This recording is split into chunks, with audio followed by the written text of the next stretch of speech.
poder tener algún tipo de herramienta, qué herramientas adicionales o mejores prácticas están relacionados con la gestión de servicios en general. Es un término muy amplio el de la gestión de servicios, pero ¿qué perspectiva podríamos tener hacia los siguientes entre 3 y 5 años? Yo no me aventuraría a tener una ventana de tiempo mucho más amplia. Desde el punto de vista, en su experiencia, con su conocimiento, ¿cuáles serían estas perspectivas de la gestión de servicios en este futuro, en esta ventana de 3 a 5 años?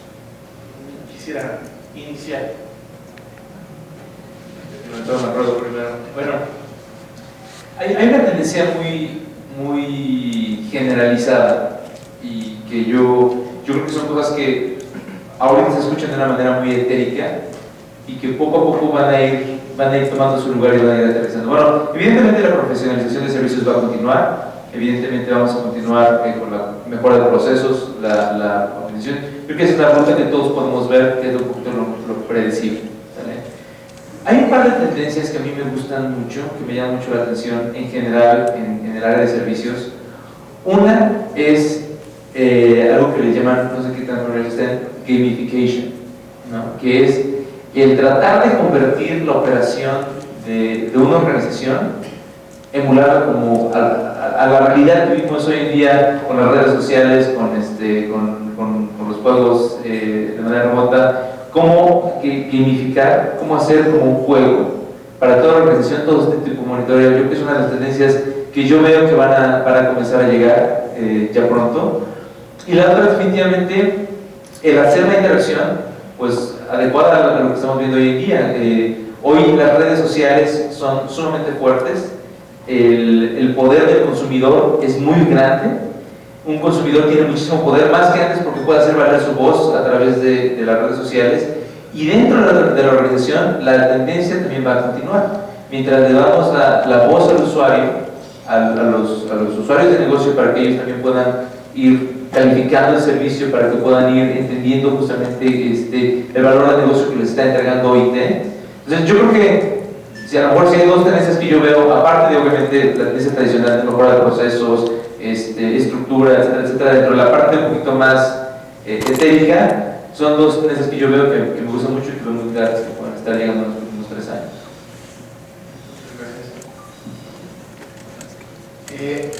Bueno, para no repetir las mismas, para ir buscando otras, yo veo una que creo muy fuerte y aparte evidente en el mercado, que les digo que es la uberización de las cosas. Y si lo vemos desde un punto de vista de servicio, la servización de los servicios. Los servicios, en realidad, durante mucho tiempo hacíamos servicios o productos disfrazados de servicio y cosas que se parecían a un servicio. Los servicios cada vez creo que van a ser más puros y más basados solo en el servicio mismo y no en la infraestructura o no dependientes de ciertas condiciones del entorno. Entonces, hoy ya lo vemos en nube, ya lo vemos en temas de almacenamiento, de hospedaje, y me refiero a hospedaje de hoteles y lugares para quedarte, de estacionamientos, de muchos lugares. Yo creo que esa tendencia de que los servicios se van a volver en el peer-to-peer, o sea, esta tendencia hacia el peer-to-peer va a ser muy grande, pero de ahí surgen dos preocupaciones. Una es una tendencia que cada vez lo vemos también todos los días hacia la preocupación de seguridad de la información y que las organizaciones que van a empezar a tener problemas o dejar de sobrevivir van a ser las que no tengan ciertos temas de robustez en seguridad de la información. Y si no, pregúntenle hasta a las grandes marcas que han tenido problemas graves en temas de seguridad. Y nada, para poner un ejemplo, hace rato que hablábamos del tema del cajero, por ahí me metí sin querer en una plática. Siempre les pongo ese ejemplo del cajero porque es una muy buena visión de cómo la visión de una organización siempre está acotada a lo que él cree que es un negocio y no siempre las organizaciones saben que es un negocio. El caso más fácil antes de llegar al ejemplo del cajero es el tema de McDonald's, ¿no? Y ya es un tema súper choteado de que todos sabemos que el negocio de McDonald's no son las hamburguesas sino los bienes raíces. Pero el tema en las tecnologías de información tienen que ver con que muchas organizaciones no identifican en dónde está su verdadero negocio y qué es lo que le soporta al negocio. Y el problema con el cajero era, el fabricante de cajeros veía en dónde está el valor principal, pues en la bóveda donde están los billetes, y la bóveda estaba sumamente protegida y con un bombazo lo abrías. Pero en lugar de donde estaba la computadora, lo abrías con un clip literalmente. Y en el peor de los casos había una llave, pero era una sola llave para todos los cajeros de toda la red. O sea, no necesitabas demasiada sofisticación. Bastaba con abrir esa llave, insertar una memoria USB, instalar un programa y vaciar el cajero. Entonces no importaba qué tan segura fuera la bóveda, que le llamaban, de hecho en el lenguaje de los cajeros, la parte segura, si lo que lo soporta no es seguro. Entonces creo que esa va a ser una tendencia también, que las organizaciones cada vez van a entender con una visión más estratégica que los servicios necesitan tener una visión más holística y no solamente enfocada a necesidades básicas, sino a temas de lo que soporta los servicios, como la seguridad, como los temas de infraestructura, pero no de infraestructura primaria, sino de infraestructura secundaria o básica, de los temas que orientan a la gente o que orientan a la interrelación de estos servicios peer-to-peer. Yo creo que esa es una tendencia que va a estar cada vez más fuerte y que va a distinguir a las empresas que logren uberizarse de las que no. Muchas gracias, Pablo. Sebastián, por favor.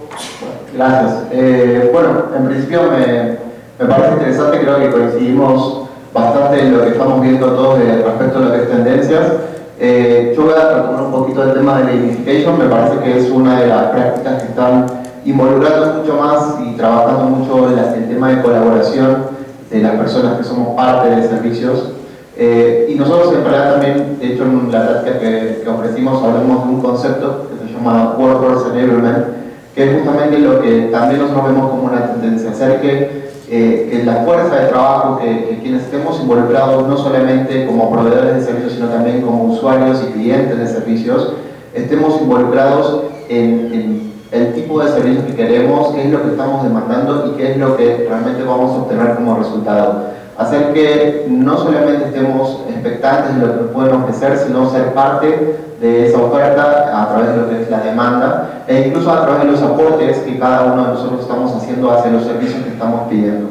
Creo que por eso, y de una forma como para redondear la idea, creo que tenemos que ver, tiene que ver eso la parte de Uber, tiene que ver la parte de gamification. Todo lo que estamos nosotros viendo como usuarios de los servicios es lo que realmente también estamos llevando hacia la tendencia y lo que creo vamos a ver mucho más a menudo en general cuando hablamos de servicios de TI. Muy bien, muchas gracias. Precisamente acotando el tema de gamification, yo leía una noticia el día de hoy en alguna de las publicaciones de internet que el mercado ha crecido, es ya bastante grande. Hoy en día estamos hablando de un mercado de 1.700 millones de dólares a nivel mundial y la tendencia efectivamente es a crecer con esto del gamification. Bueno, pero más allá de estas únicas tendencias, porque existen otras, una de las situaciones que más se ha estado hablando en diferentes redes sociales especializadas en el tema de gestión de servicios tiene que ver con algo que se llama DevOps. DevOps, que es una gran tendencia, se está hablando que DevOps es esta tendencia de mejor práctica que va a matar a la gestión de servicios, particularmente a quien va a matar es ITIL, eso es lo que se maneja. Pero yo creo que no es tan así, pero ¿qué opinión les merece DevOps? Es algo quizá que todavía no se conoce tanto en México en términos generales, pero que ya empieza a sonar muy fuertemente en algunas otras partes del mundo. ¿Quién quisiera comenzar? Bueno, viéndonos a nosotros como México y como región Latinoamérica, creo que todavía nos falta mucho por recorrer con lo que actualmente existe en el mundo. Creo que cuando hablamos de ITIL, a nivel región nos falta mucho por recorrer y adoptar esas buenas prácticas todavía es algo que tenemos pendiente. Entonces, creo que pensar en nuevas tecnologías o nuevas metodologías es algo que si llegara a suceder, a nosotros nos va a llevar un poco, bastante más tiempo, y lo dudo mucho, porque se arraigaron mucho estas estas prácticas de ITIL, estas mejores prácticas, creo que la tendencia va a ser a que nosotros también vayamos afianzándonos hacia eso. Perdón, ¿puedes explicar tantito DevOps para tener un panorama y después sí saber? Adelante, Pablo. Si quieres, dame una introducción. Básicamente DevOps tiene que ver con una práctica relacionada en el enfoque de la colaboración entre las áreas de TI con la gente del negocio, porque esto ha estado identificado como una enorme brecha en los N años que podamos tener como áreas de tecnologías de información. De hecho, existe un libro que es famoso y se está haciendo cada vez más famoso, que se llama The Phoenix Project, el proyecto Fénix. Este libro, precisamente a nivel de una narrativa, lo que está tratando de explicar es qué significa DevOps para una organización y para una empresa dentro de un determinado contexto. Entonces, a lo que yo quería llegar con la siguiente pregunta, una vez explicado este punto, es precisamente que esta cuestión de DevOps y las nuevas metodologías o mejores prácticas empiezan a encaminarse no tanto hacia el aspecto netamente tecnológico, sino al aspecto de la gente. Por ejemplo, hoy tuvieron una charla con Alfredo Sayas también de algo que se llama Resilia, y esto tiene que ver también con el comportamiento de la gente. Ese son el tipo de tendencias que están surgiendo. El tema de DevOps, que a mí me parece muy interesante, la historia, y es más, DevOps viene de Development y Operations. Y, a ver, si recordamos el origen de ITIL, el origen de ITIL era alinear el negocio y la administración de la infraestructura, ¿no? Que era como esta situación separada. El origen de DevOps es distinto, no era el negocio con la infraestructura, sino la operación con las, y en realidad no era con las partes de TI completas, sino solamente con la parte de desarrollo.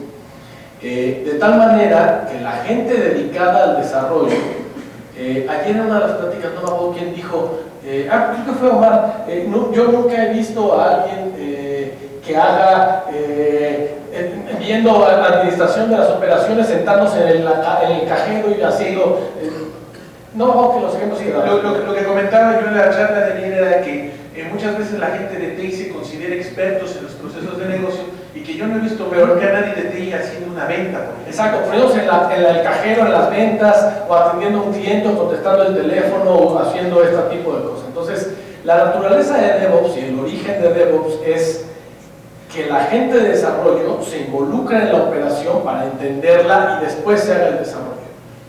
Y yo lo que creo es que, igual que todas estas cosas, o sea, siempre hay una ultimate solution que va a venir a matar a las anteriores, y en realidad lo único que sucede es que viene a convivir al mismo ecosistema, ¿no? O sea, cuando salió COVID decían que iba a matar ITIL, y cuando salió TOGA, pero cada una ha aportado como una pieza distinta a este engranaje. O sea, yo creo que todas aportan en una perspectiva distinta al mismo objetivo, que es cómo lograr los objetivos de negocio de manera más eficiente, de manera, algunos enfocados más a la gente y entonces haciéndolos más felices, algunos enfocados a la productividad, algunos enfocados a los tiempos, pero yo creo que difícilmente es un tema de sustitución, sino de cómo se complementan, y en particular DevOps, que está enfocada a cómo diseñamos, en este caso, lo han llevado ya no solamente al desarrollo de las aplicaciones o de los sistemas, sino al diseño de los servicios. ¿Cómo hacemos que este que diseña el servicio,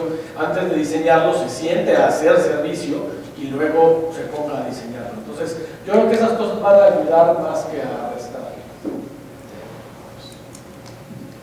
Yo les voy a sumar a la opinión. Al final de cuentas, cada organización tiene diferentes elementos.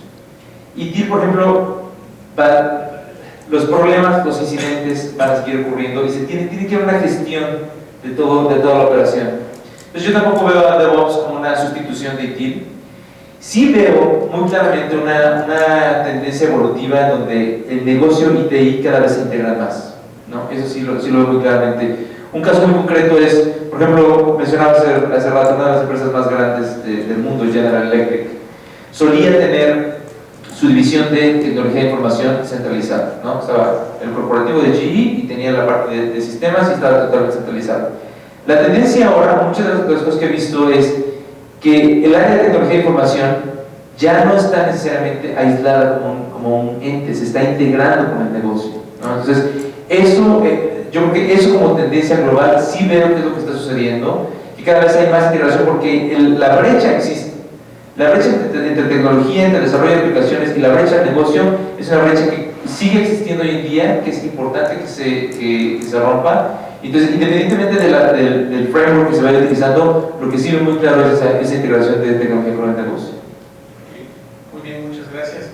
Bueno, finalmente este tipo de nuevas tendencias, que en algunos casos yo no creo que sean necesariamente nuevas tendencias, sino que son nuevas formas de acomodar cosas que ya existen, como decía Pablo, para acomodarlas en el ecosistema que ya tenemos.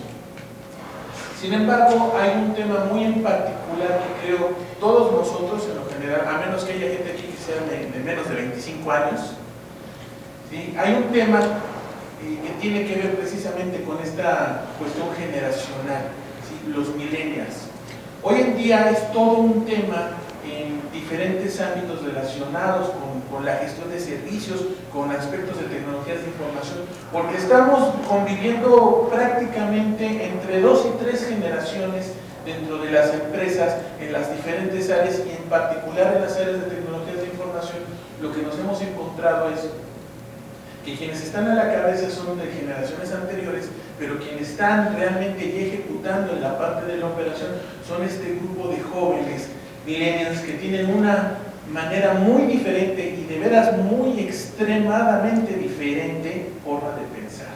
Entonces, ¿cómo podríamos hacer, cómo podemos abordar con base en la experiencia, en el criterio, el conocimiento que tenemos, este tipo de aspectos con los millennials y digamos, yo no sé si es que ellos se suban a nuestro barco o nosotros bajamos de donde venimos y subimos a de... Esa es una excelente pregunta. Y yo creo que va mucho más allá del área de tecnología, yo creo que se permea a todas las áreas del negocio. Efectivamente estamos viviendo 3 generaciones y el millennial es una persona que tiende a buscar las respuestas por sí mismo y rápido, ¿no? Porque está acostumbrado a que pone algo en Facebook y le contestan sus amigos y le dan la respuesta. Entonces, más que decir que tenemos que hacer un ceder, digamos que una generación tenga que adaptarse a otra, lo que es importante es que cada generación y cada persona, porque hablar de generaciones sí existe y es cierto, es una cierta forma de estereotipar, aunque muchas tendencias son correctas. Lo que es importante es ubicarse en las fortalezas de cada uno, ¿no? ¿Cuáles son las fortalezas de cada generación? Y entonces aplicar y jugar con respecto a las fortalezas. Es cierto que el ambiente de trabajo hoy va a cambiar, ¿no? Nosotros, por ejemplo, particularmente en la empresa, home office, vestimenta informal, acceso a Facebook en la organización, son cosas que si uno quiere atraer y retener talento, tiene que tener, ¿no? Va a llegar el momento en el que estos ya no son cosas de Silicon Valley, ya son cosas que están ocurriendo hoy en día y que si no se adapta uno, la gente valiosa de las organizaciones no se va a quedar. Y al final de cuentas, esta generación que está entrando es la que posteriormente va a tomar el control de la operación de los negocios más adelante. Entonces yo creo que, mi muy particular punto de vista es, más que decir uno es mejor que la otra o una tiene que ceder, es cuáles son las fortalezas de cada uno. Porque la gente que tiene experiencia, la experiencia cuenta. O sea, los errores que se han cometido son importantes. Vale mucho dinero y mucho tiempo. Entonces, es adaptarse, es aplicar y apelar a la fortaleza de cada una de las generaciones, mi punto de vista. Hacías la pregunta de quién se sube al barco de quién. Y de bote pronto yo te diría, no nos queda de otra más que subirnos al barco de los que vienen, porque así nos van a pasar encima. Y entonces lo que hay que hacer, y acaba de decir Iván con mucho atino, es tomar lo mejor de cada uno de los puntos. La agilidad de los millennials, o sea, la agilidad de las nuevas generaciones es algo que va a ser, ya es un hecho. O sea, no vamos a poder quitarnos esa necesidad de agilidad cada vez más ágil. Y entonces, tratando de juntarla tantito con la pregunta anterior, ¿qué va a pasar con IT y con DevOps? Lo que sucede es que cada una de estas metodologías lo que va a necesitar es evolucionar a temas cada vez más ágiles. Yo estoy seguro que en las siguientes revisiones de ITIL, cada vez han crecido el número de procesos, ahora van a necesitar de crecer, porque tiene que ser un tema cada vez más ágil y menos oneroso, no solo en dinero, o sea, que consuma los menos recursos posibles, y eso es un tema que es importante y que hay que tomarlo. La agilidad de esta generación que viene, vamos a tener que subirnos, pero también va a estar en manos de nuestra generación, o también hay una arriba todavía, el preservar aquellos temas que sí son importantes sobre la experiencia, sobre el conocimiento, sobre las lecciones aprendidas, sobre ciertos temas de aprendizaje que a lo mejor todavía no nos han tocado a los millennials y que hay que tomar en cuenta. Entonces yo creo que es un tema de equilibrio, pero es un equilibrio que tenemos que aprender a saber que está desequilibrado de entrada. O sea, ellos la llevan de gane y más bien tenemos que encontrar la manera de cómo nos subimos nosotros a su barco. Si nos intentamos subir al nuestro, nos van a olvidar y pasar por encima. Entonces yo creo que ahí, y tratando de hacer tantito polémica, que me gusta un poco, hace rato que hablaban de Six Sigma, me llama mucho la atención siempre que hablan de Six Sigma, sobre todo en ciertos entornos.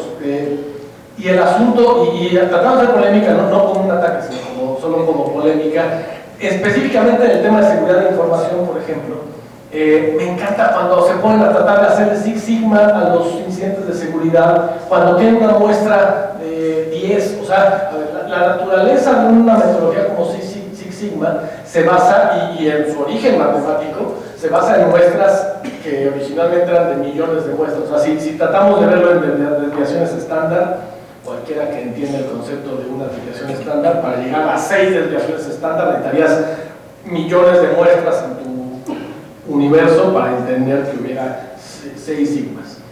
Entonces, si te tratas de ponerle a hacerle números a cosas que no existen numéricamente, o sea, en seguridad o en incidentes a veces sucede de vamos a ponderar numéricamente el valor de un incidente con cosas que no tenemos cómo ponderarle en un número, y a veces terminamos haciéndole un perjuicio al proceso en lugar de un beneficio. Y ese tipo de cosas son las que la agilidad de las siguientes generaciones van a necesitar resolver. El que algunas cosas son medibles bajo ciertas condiciones, pero bajo otras hay que encontrar otras maneras de tipificarlas sin necesidad de medirlas con ese tipo de precisión, si no nos come. Entonces creo que ese tema es tomar lo que dijo Iván, lo mejor de cada una de las generaciones y ver cómo lo resolvemos. Muchas gracias, Sebastián. Bueno, yo no voy a poder generar debate aquí porque estoy en coincidencia. Creo que es correcto. La mejor forma va a ser que ambas generaciones o que las 3 generaciones aprendamos y podamos llevar adelante lo que va a ser el futuro para todos. Coincido en el tema de lo dinámico que son los millennials, de lo que tiene que ver con la colaboración, pero es lo que ya hoy nos están sumando y es lo que hoy nos está marcando también el ritmo. Entonces creo que esa adaptación es posible, creo que lo estamos llevando adelante. Los conflictos creo que hoy se ven como tal vez más intrínsecos en cada una de las organizaciones, pero es una cuestión de predisposición y esa adaptación que poco a poco lo estamos viendo, de hecho con algunas metodologías, la participación, los millennials siempre quieren ser considerados como parte igualitaria, y es algo que tal vez en un principio costaba mucho, el tema de decir, yo vengo con un montón de historia, un montón de experiencia, vos que recién salís de la universidad o estás estudiando no me vas a venir a enseñar a mí, y ese tipo de comentarios eran lo que hacían que los millennials realmente dijeran, ok, a partir de este momento, como dice una amiga mía, te multiplico por 0 y definitivamente no tomo más en cuenta. Bueno, no, eso es lo que estamos aprendiendo, estamos descubriendo de ellos, quieren y es importante escucharlos, hacerlos parte, y cuando los hacemos parte, sin duda vamos camino a un éxito y a una adaptación que va a ser seguramente el buen camino al que vamos a llevar al futuro. Muchas gracias, Sebastián. Creo que estos comentarios han sido muy valiosos y yo quisiera nada más apuntalar el tema de que, permítanme hacer la referencia a los cómics, ya se lo dijo el tío Ben a Peter Parker en el caso del Hombre Araña, un gran conocimiento, un gran poder conlleva una gran responsabilidad. En este sentido, la responsabilidad la tenemos mayormente quienes somos de generaciones más antiguas, ¿sí? Con base en esta experiencia, con esta cuestión de aprender de los errores, pero muchas veces lo que sucede es que la mentalidad, en lugar de ampliarse, se hace más estrecha, y entonces surgen estas cuestiones de que tú no vas a venir a enseñarme el mismo cosa lo que yo aprendí durante 20 años ya trabajando. ¿Por qué hago este comentario? Porque si no abrimos esta mente, si no tenemos apertura mental, entonces corremos un enorme riesgo, con base en lo que comentaba Pablo, de que nosotros deberíamos de subirnos al barco de los millennials. El tema es que si nosotros no nos abrimos mentalmente, no nos van a permitir subir a su barco y eventualmente nos van a dejar abandonados. ¿A qué me refiero con esto ya en particular? Estamos hablando que los marcos de referencia como ITIL, como ISO 20000, pero particularmente ITIL, estamos hablando que fue creado con una mentalidad de hace 35 años. La última modificación fuerte de ITIL fue en el año 2007. Entonces, ¿cómo podemos hacer también para que este riesgo no se materialice de que los millennials, que son la gente que viene empujando, que se va a tomar el liderazgo en algunos años más, no abandone de lleno estos marcos de referencia que, bien que mal existen, han dado cierto resultado, quizá no todo el que quisiéramos, pero con la aportación ahora de esta gente joven, creo que podría funcionar mejor, pero el reto es ese: ¿cómo hacemos para que realmente se suban, entiendan estos marcos y trabajemos hacia adelante?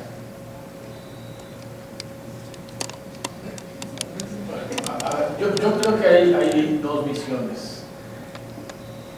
Afortunadamente, hablamos de 3 generaciones y si bien la mayoría de aquí somos, yo creo, de la generación del medio, todavía hay una generación arriba, y que esa generación arriba aún tiene mucho que enseñarnos a nosotros y a los millennials. Y creo que la apertura no solamente es hacia la generación de abajo, sino hacia la generación de arriba, y entender cómo son los cambios y cómo obviamente les ha tocado más cambios a ellos que a nosotros. Entonces ahí hay un montón de cosas que aprender. Y el cambio es inminente. Por lo tanto, la preocupación de que cómo preservar esto para que los millennials lo tomen, yo diría no hay que preocuparse demasiado, porque los que lo tomen van a sobrevivir y los que no lo tomen no van a sobrevivir. Ahora, que seguro lo van a adaptar, van a hacer de nuevas maneras, seguro, pero los que lo tomen van a sobrevivir y los que no van a sobrevivir. Y por el otro lado está que el que firma los cheques sigue siendo una de dos: o el sujeto de la generación de arriba, o el chavito que le pegó al gordo con Facebook, que logró hacer estos cambios gracias, y escuchen las pláticas de Zuckerberg, y es gracias a disciplina, o sea, a lo mismo que hemos hablado todo el día, o sea, gracias a que hubo disciplina, a que hubo orden, a que hubo entendimiento de una necesidad, y de maneras ágiles, y con lo que cambian son las herramientas van a cambiar cada generación o antes, pero los medios, aunque cambian, los objetivos siguen siendo los mismos, y creo que ahí es donde tenemos que enfocarnos, no tanto casarnos con una herramienta ITIL, ISO 20000, todas estas cosas son herramientas. Lo que nos queremos casar es con los objetivos y con el alcanzar de manera eficaz. Creo que hay más de 20 formas de pelar un gato, y a veces nos gusta una, pero a lo mejor no es esa una que nos gusta a nosotros es la óptima para nosotros, pero no necesariamente para quien viene detrás, ¿no? Entonces, yo coincido mucho con lo que decía Pablo ahorita. Algo que me resonó es, efectivamente, o sea, no es que ellos tengan que, algo que, bueno, no sé si es lo que quería decir, los que no se suban al barco van a morir, porque los que no tomen ITIL no van a sobrevivir. No necesariamente. Si llegan con alguna metodología nueva y funciona, pues adelante. Lo que tiene la generación de millennials es que lo que están haciendo es que no tienen menos miedo a cometer errores y están cometiendo los errores de una forma más rápida, ¿no? Entonces, cometer errores es una de las mejores formas de aprender, efectivamente, dentro de ciertos parámetros, como mostraba Pablo en su gráfica hace rato, ¿no? Pero cometen errores y los cometen rápido. Entonces, se aprende de una manera sumamente acelerada. Entonces, yo diría también, de alguna forma, no nos casemos con que si no toman ITIL o si sí toman ITIL, si tienen una nueva herramienta, pues a lo mejor será mucho más ágil. Ya está Scrum, por ejemplo, contra las metodologías de cascada, ¿no? Entonces, eventualmente, cada generación va a traer su propia metodología, su propia forma de trabajo, algunas más rápidas que otras. Yo sigo pensando que hablo de edad, de sexo, de región geográfica. En México no hay mucha diversidad de razas, pero cuando es posible de raza, etcétera, ¿no? La diversidad es muy poderosa. Entonces, cada generación va a traer, yo creo que el nombre del juego aquí es aprender a jugar en un ambiente multidisciplinario, en un ambiente multigeneracional. Aprender a jugar con nuestras fortalezas y entender que el chavito que viene saliendo puede tener una idea que sobrepase la experiencia y los errores que hemos cometido hasta ahorita. ¿Algo que dirías, Sebastián? Sí, algo muy cortito. Yo creo que tampoco vamos a decir que los millennials van a venir a querer imponer absolutamente todo. Ellos, como bien estaban comentando, son de una facilidad para poder aprender, para poder adaptarse, pero también ellos están muy abiertos a aprender y a descubrir cosas de las generaciones anteriores. Entonces, solo les gusta sentirse pares, no les gusta que alguien les venga a imponer nada o a enseñar nada, pero no quiere decir que no van a utilizar y que no van a aprender de lo que existe. Creo que sí, como todos venimos constantemente sumando y desarrollando y haciendo que las metodologías vayan evolucionando, creo que ITIL va a evolucionar, pero no creo que sea dejada de lado, sino que va a ser adaptada y va a ser seguramente va a sumar todos los valores que van a traer las nuevas generaciones, hoy millennials, pero seguramente muchas más que van a venir por delante. Muchas gracias, Sebastián. Quisiera empezar con el público a la generación de preguntas. ¿Alguien que tenga alguna inquietud para nuestros panelistas?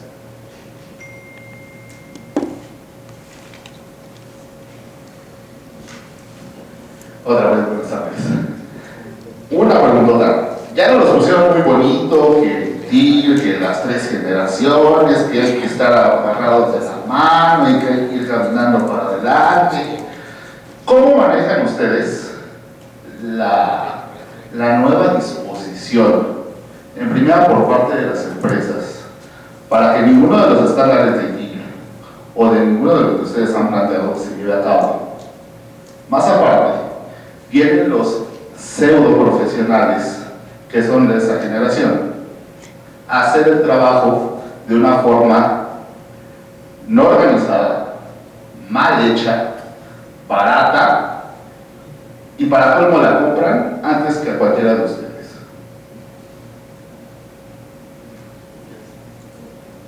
A ver, creo que también ahí estuvimos hablando de liderazgo y no estamos hablando de que las nuevas generaciones son las que van a tomar inmediatamente el liderazgo. Hay otras generaciones que vienen con costumbres o mejor dicho, con buenas prácticas, son las que generaron las nuevas prácticas. Yo no sé si en realidad comprendí perfectamente tu pregunta, pero te referís a el hecho de que improvisan, o las nuevas generaciones, vos ves que improvisan cuando están llevando adelante sus tareas. ¿Ese es el punto? No. En mi experiencia, todos aquellos que nos dedicamos a el servicio de información, Llegamos a una negociación en la cual obviamente no llegamos solos, no es nuestra única empresa o nuestro único servicio el que llega, y eso desde el nivel más bajo para formatear una máquina, para liberar una máquina de un virus, para hacer un sistema, para hacer una red, para hacer algún tipo de auditoría. Todo ese tipo de cosas ahorita se está tomando la tendencia a hacerla sin preparación. ¿Qué es lo que están haciendo las nuevas generaciones? Ponen YouTube, ponen su foro, cómo hago una auditoría, cómo formatear una máquina, cómo hago una red. La mayoría de los pseudo profesionales ahorita nos están poniendo en jaque a todos nosotros, los que podamos llegar a decirnos profesionales. Tuvimos una carrera, que tuvimos una maestría o algún tipo de perfeccionamiento de sistemas, redes, proyectos, etcétera, etcétera. ¿Cómo lo están manejando ustedes? Hay un concepto que desde hace ya algunos años se ha venido manejando que le llaman el síndrome del impostor. Que es así, este cuate, hace rato platicamos en el coffee break, el papel lo soporta todo, ¿no? O sea, tú pones en tu currículum que eres el non plus ultra en cualquier tema y en el papel eres lo que sea. ¿Cómo lo mandan? Déjame digo mi perspectiva y perdón la redundancia, pero 100% personal. ¿Cómo lo manejo yo? Darle tiempo al tiempo. O sea, esas cosas caen por su propio peso. Pero número 2, hablando de Pareto, foco. Sí hay pichicuetismo en que las empresas buscan al más barato, sobre todo las chicas. Foco en las grandes. O sea, si ya tenemos cierto nivel de experiencia, ya no te vayas a competir en donde llega toda la marabunta a competir. Las empresas grandes no van a contratar a ese que es el más barato. Las empresas grandes ya aprendieron, a veces a trancazos, a veces de otras maneras, a que necesitan pagar por el servicio y que van a recibir el servicio por el que pagan. Entonces, yo creo que también hay que ponerse un poco en el foco de decir, ok, entonces ya no necesito hacer 200 proyectos que me den el ingreso, ahora me enfoco en un número mucho menor de clientes, pero en un perfil mucho más alto, que van a pagar el nivel de especialización que yo tengo. Y las otras, eventualmente, una de dos, o te van a llamar porque necesitan de ti, o van a desaparecer y entonces ya no te necesitan. Entonces, yo creo que es un tema de dejar que las aguas fluyan y enfocarte en donde, o sea, desgastarte en tratar de contrarrestar eso, que siempre va a haber esos impostores, siempre lo va a haber, y desgastarnos en tratar de quitarlos de ahí no vale la pena, enfocarnos en los que sí están dispuestos a pagar, y aparte también los hay, muchos. Solamente que yo pondría un letrero de cuidado así con letras grandes, porque a veces el que podría parecer un impostor puede ser alguien que realmente está presentando un alto valor a un bajo costo. Entonces, ¿cuál es lo que yo te diría que desde mi punto de vista es la palabra clave para tu negocio, para tu organización? La palabra clave es valor. ¿Cuánto valor le estamos aportando al cliente? Y que el cliente lo perciba. Es algo muy importante. Si este tipo de empresas estamos compitiendo en un cierto nicho y nos estamos enfrentando contra ellos porque no podemos ya competir con costos, porque o ellos son más ágiles o son mal hechos, puede ser que sí, esto es un tallercito, pero también puede ser que sean más ágiles y encontrar una mejor forma y más barata de hacerla que nosotros. Lo peor que uno puede hacer es subestimar al enemigo. Eso es yo creo que lo peor que uno puede hacer. Lo que sí está en nuestras manos es entender cuál es el valor agregado que podemos darle a nuestros clientes. ¿Qué más podemos darle a nuestros clientes? ¿Qué más están buscando? ¿Qué más no están buscando que ni siquiera sabe el cliente que quiere, que necesita, que nosotros podemos aportarle a ellos, ¿no? Eso requiere mucho, ¿no? O sea, la parte del foco me encantó porque es cierto. O sea, requiere que como láser estemos enfocados en algo y en eso que sabemos hacer bien, alrededor de eso que sepamos que estamos haciendo bien, le pongamos el mayor valor posible. ¿Dónde está el valor que podemos agregar? En la experiencia, en el trato con el cliente, en el contacto, en la agilidad de entregar contratos, en la creatividad de nuestras soluciones. Eso va a ser muy importante. No subestimemos al enemigo, porque eventualmente el que parece... Así empezaron los taiwaneses, los japoneses, en la área de tecnología, como tallercito que empezaron a copiar y todo el mundo los subestimó y de repente los japoneses estaban en la punta de la tecnología. No los subestimemos. Son, a final de cuentas, muchos de ellos jóvenes emprendedores que están cometiendo errores y que están comenzando a tratar y cometiendo errores y rápido. Y muchos de ellos van a lograrlo y lo van a hacer bien. Entonces, no nos subestimemos, más bien enfoquémonos en cuál es el valor que podemos dar a nuestros clientes, cuál es lo mejor que podemos hacer por ellos y hablar a los cuatro vientos. No nada más saberlo nosotros, sino tenemos, así como tú decías, y lo decías muy bien, ellos van a poner su canal de YouTube y van a decir cómo hacer una auditoría, entonces están dando valor y lo están dando gratis, ¿sí? Antes de que los contraten a ellos. Ahí están ellos aportando ya valor, muchos de ellos desde ese momento. Entonces, ¿cómo generamos nosotros ese valor como empresa? ¿Sí? Más formal, más establecido, que tenemos mucho más experiencia, pero que también somos más lentos para movernos en algunos aspectos. ¿Cómo generamos ese valor al cliente? Yo, desde mi punto de vista, esa es la palabra clave, valor. Sebastián, ¿quieres agregar algo? Creo que en realidad lo hemos en realidad nosotros estado viendo también, los clientes aún pequeños, aunque sí coincido en la parte del foco y no perder el tiempo en competir con alguien que no está ofreciendo el valor que vos estás ofreciendo o la solución que estás ofreciendo. Pero creo que ya esto no es nuevo, lo de los improvisados, es algo que tiene historia y cada vez más empresas empiezan a buscar a sus proveedores anteriores donde dicen nos equivocamos y vuelven. Nosotros lo hemos visto, valoran la experiencia, el profesionalismo y todo lo demás, los clientes lo valoran, no solamente las grandes empresas o las medianas, también las pequeñas lo estamos viendo, porque esos errores de elección hoy se reconocen muy bien como costos. Entonces, creo que es no ponerse al nivel de lo que realmente no consideramos que es una competencia. Creo que si ustedes consideran que su negocio tiene un nivel de competencia que no se compara con el que está ofreciendo tu proveedor, lo mejor es decir, ok, pongo foco a mi valor, muestro mi valor y no compito con ese tipo de personas. Si hay alguien que quiere contratar a ese tipo de servicios, que lo contrate y que siempre tenga tu tarjeta, porque te van a volver a llamar. Muy bien, a mí me gustaría agregar un aspecto relacionado con este comentario y ejemplificando esta cuestión de lo que pueden parecer impostores, charlatanes, que no necesariamente lo son, pero sí están haciendo algo diferente. Reza la frase que al enemigo cerca. Entonces, en este sentido, este tipo de empresas, este tipo de personas, a veces son solamente personas, habría que estarlos analizando, estar verificando qué hacen, porque algo están haciendo bien, que se están llevando ciertos clientes, aunque sea de manera temporal, pero los están ganando. Entonces habría que analizarlos y un poco de sentido crítico, de entender cuál es nuestro entorno. Nosotros los mexicanos, en términos generales, compramos por precio. No vemos realmente en lo general temas de calidad, sino que nos gusta más la cuestión de que sea lo más barato.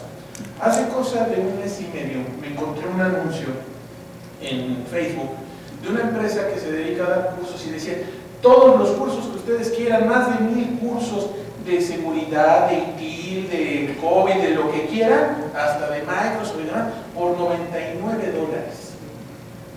Yo dije, bueno, ¿cómo es esto posible? Ahí es donde viene la parte del sentido crítico. Entré a la página y empecé a verificar, pedí información. ¿Qué es lo que incluye en estos $99? Que de primera instancia es lo que lo hace atractivo. Solamente curso en línea durante 2 o 3 días, dependiendo del tipo de curso. ¿Quieres el manual del curso?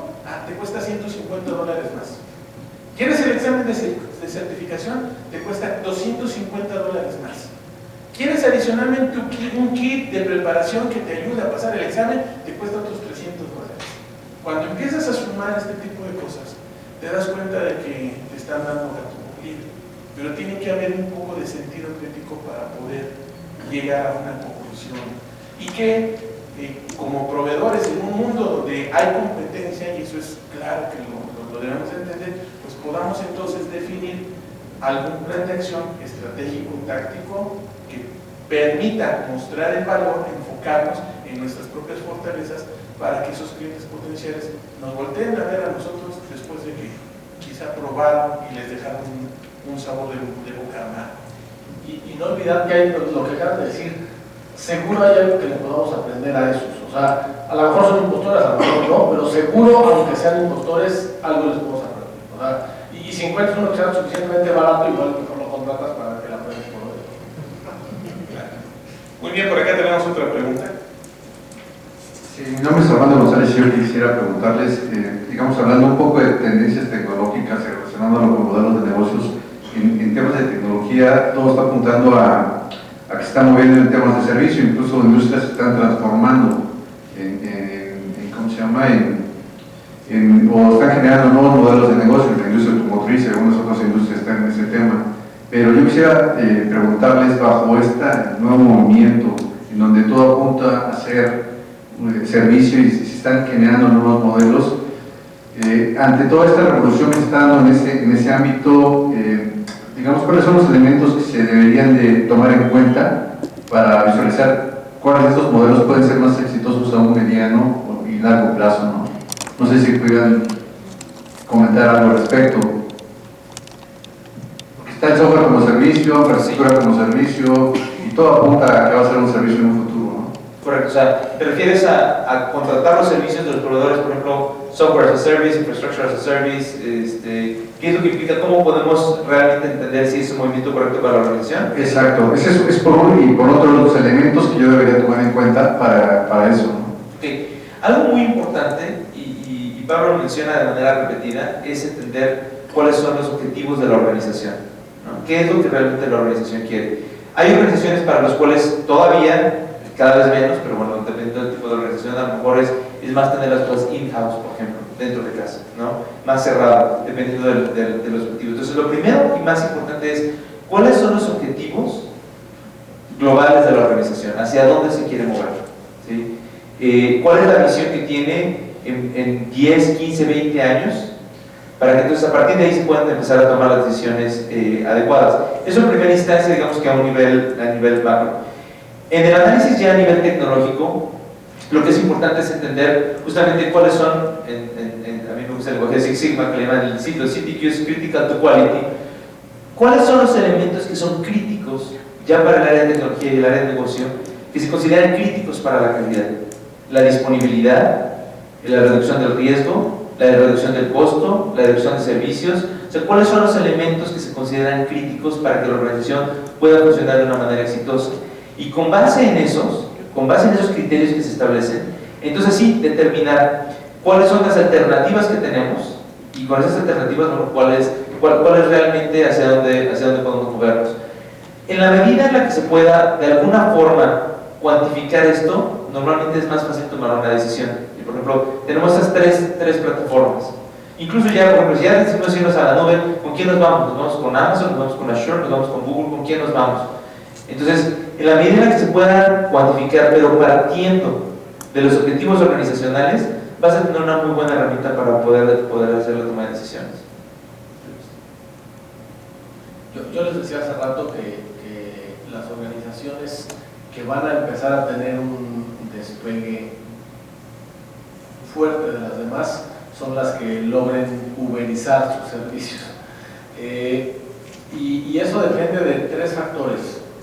Uno, y si analizamos estos servicios de Uber o de cualquier otro, uno es el peer-to-peer, o sea, que los servicios sean prestados de alguna manera entre pares. Y no quiere decir que le voy a contratar los servicios de nube al cuate que les puse hace rato con la computadora que era la nube ahí en una computadora toda hechiza. Tiene que ver con el modelo de adopción del servicio y de dónde lo busco, en dónde lo busco. El marketplace ahí está, y los esquemas de marketplace en donde haya un lugar de mercado y tú puedas elegir del mercado la opción que más te conviene, va a ser una tendencia. Por lo tanto, en lugar de huir del marketplace, mejor meternos al marketplace. Otro tema tiene que ver con cómo seleccionamos a nuestros proveedores. Y entonces los criterios de elección de proveedores, los criterios para filtrar qué proveedor me cumple o no, qué proveedor es responsable, qué proveedor tiene los recursos suficientes o a lo mejor lo va a tercerizar con alguien y no me conviene que se tercerice, son muy importantes, que tengamos criterios muy claros de la elección de los proveedores. Y la siguiente tiene que ver con las alianzas estratégicas. O sea, hablaba hace rato yo del foco para el tema de la competencia con los grandes o chiquitos. Creo que el foco también tiene que ver con enfoquémonos en lo que es nuestro core de negocio y dejemos de preocuparnos por cosas, y justamente esta uberización o tercerización y el outsourcing nos ha llevado a eso. Despreocúpate de actividades que no sean tu core, y el problema es que los de tecnologías somos los primeros que lo decimos y los últimos que compramos la idea.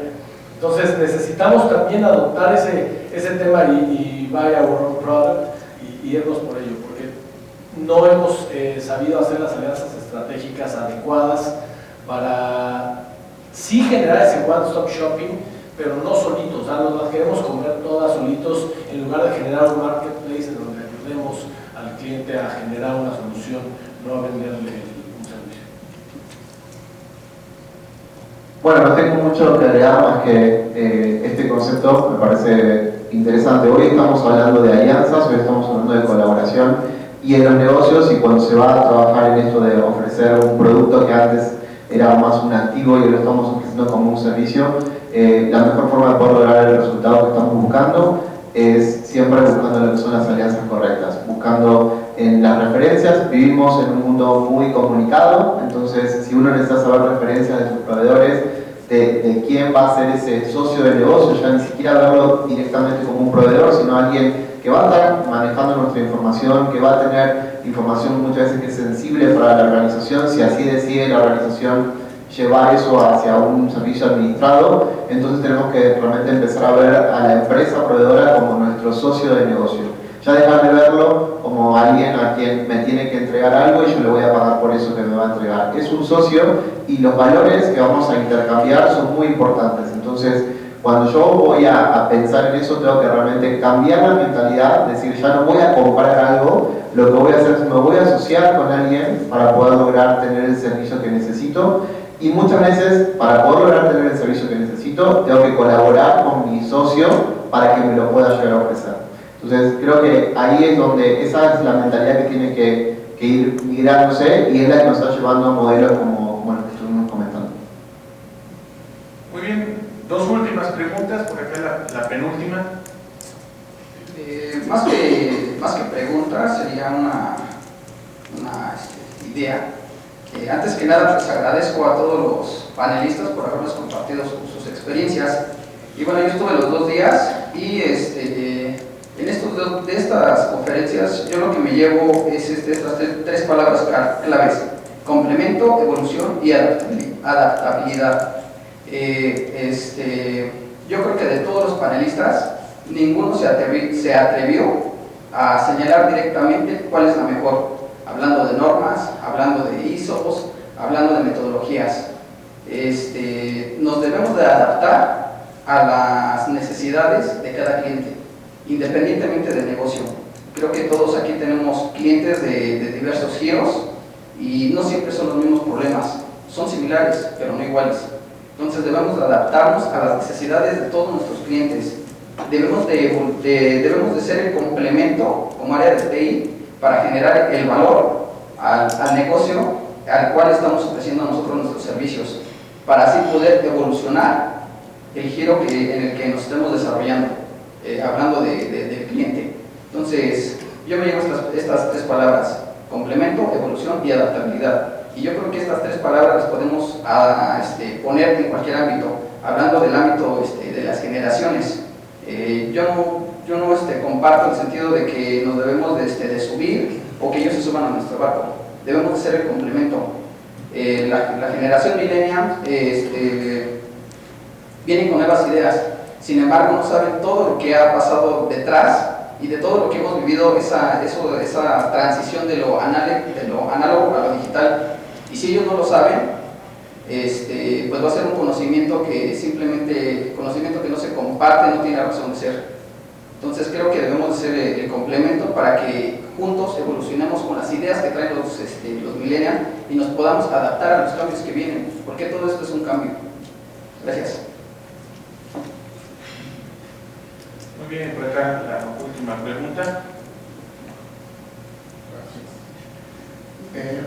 De los 3 puntos que se mencionaron efectivamente en las presentaciones fue gente, procesos y tecnología. En esos periodos de 3 años que fue ahorita la predicción, pues la gente no va a ver mucho impacto, vamos a ser 2 años más viejos, unos otros. Tal vez en 20, 15 años ahí se verá ya más, ahora sí los millennials como están y nosotros requiriendo otros servicios ya de otro índole.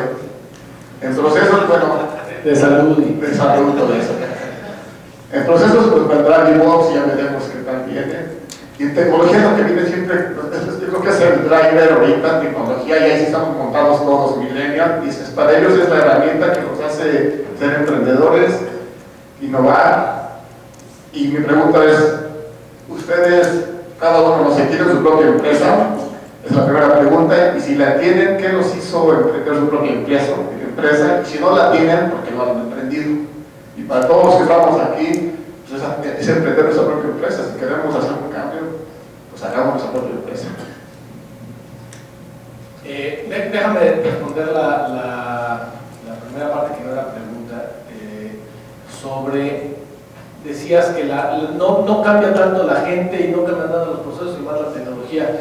Yo creo que no. Yo creo que una de las cosas que platicamos hace rato es que necesitamos como gente, a lo mejor la gente no va a cambiar, pero la cultura y nuestra forma de pensar es urgente que cambie. O sea, necesitamos estar en un cambio constante en la forma de pensar, en aprender nuevas cosas, nuevas metodologías, y los procesos tienen que adaptarse, hacerse más ágiles, optimizarse. En 3 años. Sí, no, pero es que en 3 años, yo te aseguro que no en 3 años, en 6 meses, si en 6 meses seguimos teniendo la misma mentalidad que ahorita, estamos 6 meses retrasados, y en 3 está 3 años retrasados. O sea, es un tema de adaptabilidad y de entender que ese cambio tiene que ser constante en lo que pensamos, en lo que decimos, en lo que hacemos, y el que es más ágil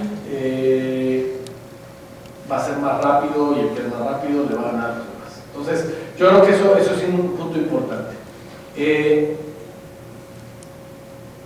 Tratando de ligar eso un poquito con la siguiente pregunta, nada más me gusta poner el tema del trabajo en equipo, porque el trabajo en equipo, el problema en nuestra cultura latinoamericana y en particular mexicana, es que para muchos trabajar en equipo es, a ver, tú lees la página 1 a la 10, yo de la 11 a la 20 y tú de la 21 a la 30, hacemos cada quien nuestro resumen y el día de la entrega hacemos copy-paste y lo entregamos.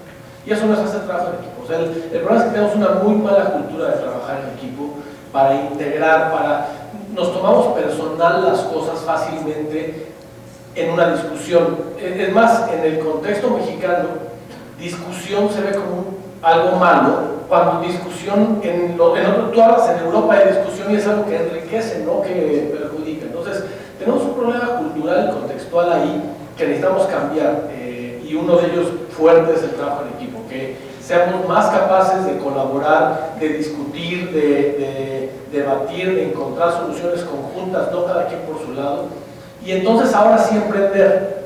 Pero el emprendimiento creo que tiene que ser consecuencia de algo que estamos haciendo bien en lo que hacemos en el día a día, con la gente con la que colaboramos, y entonces después emprendemos porque ya supimos aplicar esas cosas.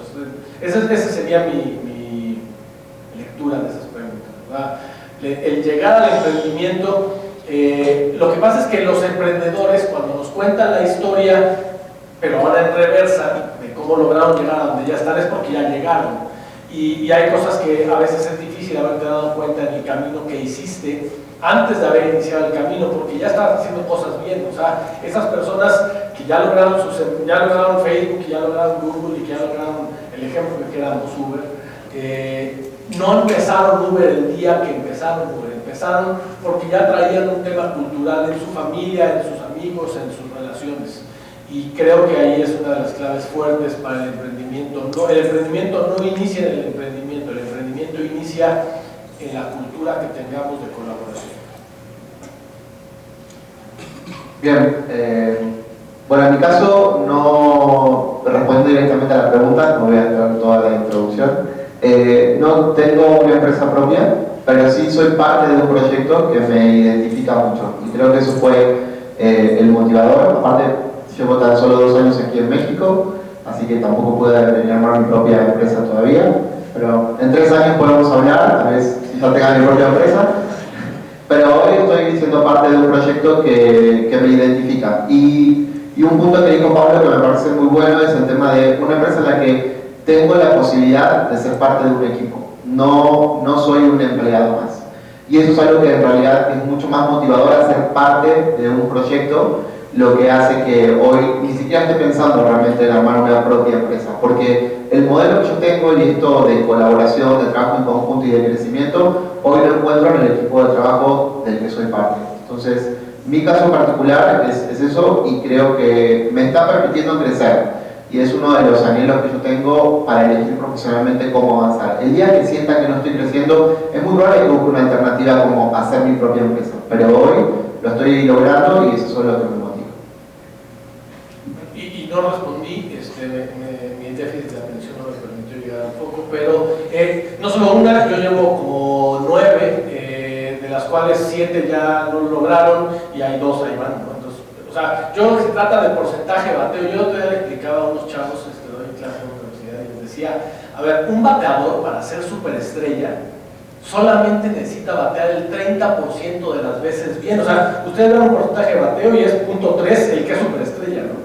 Y para llegar a batear .3 quiere decir que en cada turno al bat le metió por lo menos 3 swings, o sea, en realidad es .1. Entonces solamente necesita ser exitoso el 10% de las veces, pero tiene que dar un chorro de batazos. El problema es que queremos pegar home runs a la primera, entonces hay que pegarle muchos y un día vas a pegar al grande, ¿no? Contestando directamente a la pregunta, Síntesis es un proyecto, te puedo decir que sí es mi empresa. Yo soy socio, soy el director general además de Síntesis. No nada más es mía, y cuando digo no nada más es mía me refiero a que no nada más es, no soy yo nada más la persona que colabora en mi empresa. Tengo un equipo de trabajo que realmente hace la empresa. La empresa es nosotros como empresa de tecnología e información no tenemos edificios, no tenemos máquinas, nuestro activo es la gente que colabora dentro de la empresa, ¿no? Entonces, sí me tocó comprender. Yo tampoco comprendí ya la primera ya le pegué, ¿no? Síntesis empezó en 1999, cuando mi ahora esposa, mi entonces novia y yo decidimos vender computadoras, después cerramos, después volvimos a arrancar, después me fui a Estados Unidos y vendí impresoras, hasta que por fin le pegamos, como dice Pablo, y hace ya 7 años abrimos Síntesis y hemos crecido ya de una manera consolidada, ¿no? Entonces ya ha sido un proyecto que ha venido avanzando. El día de hoy estamos facturando alrededor de $2 millones. Ha venido creciendo poco a poco este proyecto. ¿Qué es lo que toma? Desde mi punto de vista, toma determinación. De saber que vas a fallar, que vas a fallar, que te vas a enfrentar a problemas que no pensaste, pero que lo único que tienes que tener en la mente es la certeza de que no importa el problema que vengas, vas a poder lidiar con él. No importa el problema que venga, vas a poder lidiar con él. Yo creo que la razón por la que la mayoría de las empresas fallan en el mundo, porque realmente estamos hablando de que el 90% de las empresas en el mundo fallan el primer año. El primer año. Ya después hablamos de segundo, tercero y los demás índices de supervivencia.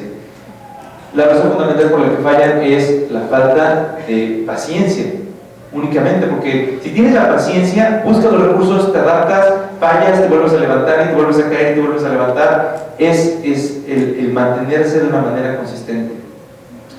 Hoy en día estamos viviendo una época inigualable. La tecnología vuelve todo democrático, ¿sí? Hoy un chavito en un garage puede volverse multimillonario porque tuvo el drive, la energía, el empuje para concretar su idea y para llevarlo de una visión a una realidad. Entonces, realmente estamos en un punto donde si ustedes tienen o que quieren emprender una idea de un problema que existe hoy en el mercado y ustedes tienen la solución para ese problema, hay una oportunidad de negocio. Hay una oportunidad de negocio, ¿sí? Entonces, es una época magnífica para poder emprender, para tomar los retos. Emprender es una vocación. Yo tengo amigos que me han dicho, bueno, Iván, ¿qué me aconsejas? Me acaban de despedir o acabo de salirme de mi trabajo, voy a emprender, a ver qué pega primero, si la empresa o encuentro trabajo primero.